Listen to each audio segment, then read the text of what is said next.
di katedral. Ada bahas kasus Pertamina masih Bang. Kalau soal Kasus kasusnya Pertamina ada nggak Bang? Dipanggil Prabowo ke istana, Dirut Pertamina bungkam ditanya soal kasus korupsi minyak. Direktur Utama, Dirut PT Pertamina Persero, Simon Aloysius Mantiri tidak mau menjawab saat ditanya terkait kasus korupsi tata kelola minyak. Simon memilih bungkam dan memberi salam hormat kepada awak media saat ditemui di Istana Kepresidenan, Jakarta, Rabu tanggal 5 Maret tahun 2025 sore.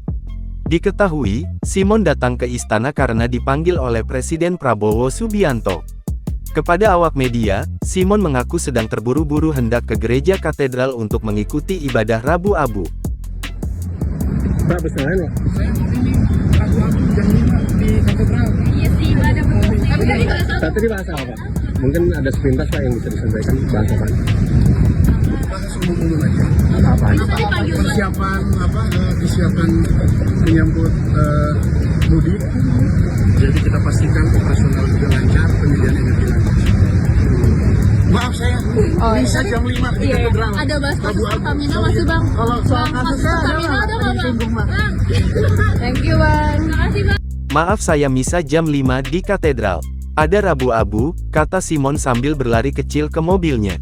Diketahui, baru-baru ini, Kejaksaan Agung Kejagung mengungkap perkara korupsi tata kelola minyak mentah dan produk kilang di PT Pertamina Persero, Subholding dan kontraktor kontrak kerjasama KKKS tahun-tahun 2018 sampai tahun 2023. Kasus korupsi ini menyeret nama beberapa petinggi Subholding Pertamina. Dalam perhitungan sementara, kerugian negara pada tahun 2023 akibat korupsi ini mencapai 193,7 triliun rupiah. Dilansir dari keterangan Kejagung, salah satu perbuatan yang disangkakan adalah PT Pertamina Patra Niaga diduga membeli Pertalite untuk kemudian di-blend atau dioplos di depo storage menjadi Pertamax.